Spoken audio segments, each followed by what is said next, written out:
Hey there, sports history fan. This is Arnie Chapman, aka the Football History Dude, and before we get into this episode brought to you by the Sports History Network, I wanted to tell you about another book giveaway that we have on the website. Our friend of the network, Timothy J. Brown, is giving away 5 copies of his latest book. This book is titled Hut Hut Hike, A History of Football Terminology. This book explores the history of football terminology by examining when and why more than 400 familiar words and expressions entered the game. By linking the game's evolution to changes in its language, readers learn the origins of first string, basic fundamentals, X's and O's, long snapper, and hundreds more of terms used in every football conversation or broadcast. Organized in easy-to-read, bite-sized chunks and filled with period images and illustrations, Hut Hut Hike tells football's history one word at a time. Now, to sign up for a chance to win your copy of the book, head to sportshistorynetwork.com/giveaways. Again, that's sportshistorynetwork.com/giveaways. This podcast is part of the Sports History Network, your headquarters for the yesteryear of your favorite sport. You can learn more at sportshistorynetwork.com.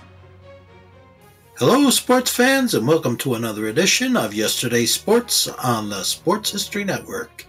In part 2 of our look back at which Major League Baseball teams had 100-win seasons and how they fared in the postseason, we'll go over the decades of the 1990s and the 1980s. The Atlanta Braves had 103 wins in 1999, while the Arizona Diamondbacks had 100. But it was the 98-win Yankees who swept the Braves in the World Series.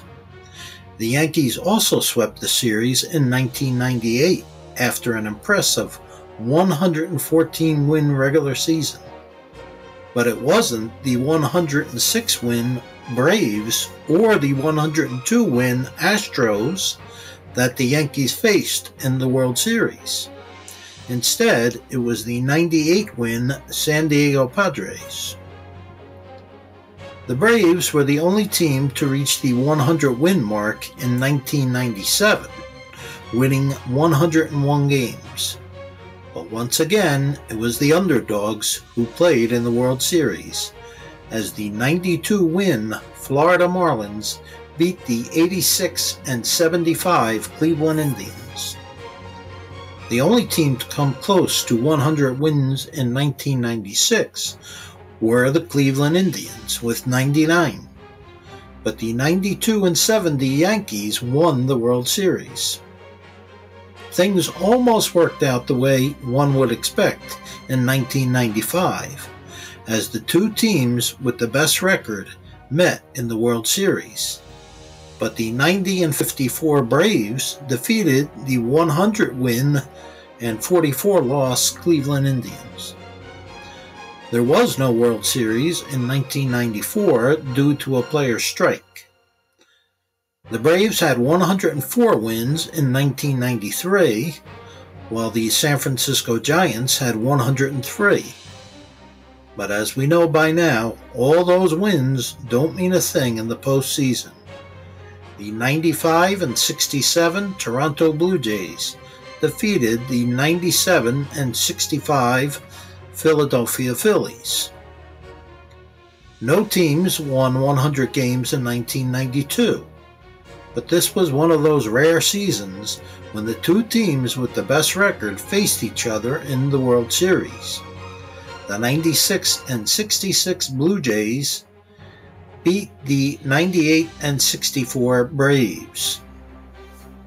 The Pittsburgh Pirates had the most wins in 1991 with 98, but they failed to win the National League pennant. The Minnesota Twins had the second best record in the majors, and they defeated the Braves in the World Series. The Oakland A's had 103 wins in 1990, but the Cincinnati Reds, who won only 91 games, swept the A's in the World Series. The A's had 99 wins in 1989, and they swept the San Francisco Giants, who had 92 wins. The A's had 104 wins in 1988, while the New York Mets had 100 wins. But the Mets lost the National League pennant to the Dodgers, who finished 6 games behind the Mets in the win column. Not only did the Dodgers upset the Mets, but they also upset the heavily favored A's in the World Series.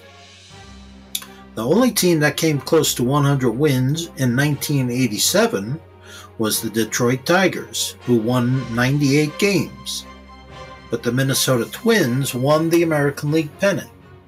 The Twins' 85-77 record was only the 9th best in the majors that year. But it didn't stop them from winning the World Series. The 1986 Mets, the only team to win 100 games that season, actually they won 108, faced the Boston Red Sox, who had the best record in the American League with 95 wins. The Mets won the Fall Classic 4-3. It was one of those rare seasons when the team with the best regular season record did what they were supposed to do in the postseason. The 1985 Cardinals had the best record in the league with 101 wins, but the Kansas City Royals, who had the 6th best record in the league, defeated the Cardinals in the World Series. The Detroit Tigers won 103 games in 1984, and they defeated the San Diego Padres in the World Series. The Padres had the 3rd best record in the league. The 1983 Chicago White Sox fell 1 game short of a 100-win season, but they lost to the Baltimore Orioles in the American League Championship. The Orioles had 98 wins and went on to defeat the Philadelphia Phillies, who had the 2nd best record in the National League. In 1982, the Cardinals, who had the best record in the National League, beat the Milwaukee Brewers, who had the best record in the American League. 1981 was a strike-shortened season. In the World Series, the Dodgers, who had the 4th best regular season record at 63-47, beat the Yankees, who had a 59-48 record, which was only the 10th best record overall. The 1980 Yankees won 103 games, while the Orioles won 100. But it was the Phillies, who had the 3rd best record in the National League at 91-71, who won the World Series against the Kansas City Royals, 3rd best record in the American League at 97-65. During the 1980s, there were 5 seasons when the teams with the better regular season records did play in the World Series. And as we go back further in Major League Baseball history, we will see that happening more and more. Why? Because there were far fewer teams and far fewer playoff games. Okay, join me again next week for a part 3, and hope you enjoyed the article. Take care.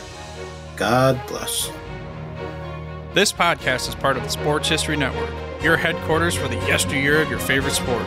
You can learn more at sportshistorynetwork.com. Hey there, sports history fan.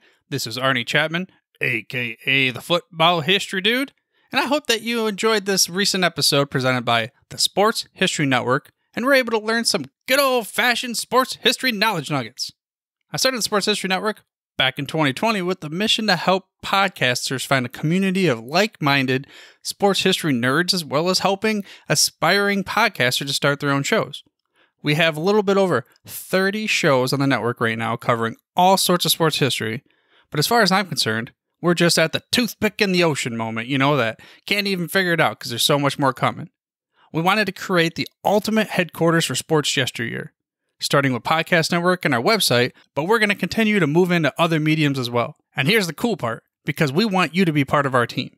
So if you're interested in starting your own podcast, or maybe being a guest on one of our shows, or who knows, maybe even writing an article for us over on the website. Seriously, all you gotta do is reach out to us on the contact page over at sportshistorynetwork.com. You can be as technologically savvy as a Neanderthal tapping on a stone trying to figure out this whole hieroglyphics thing back in the day.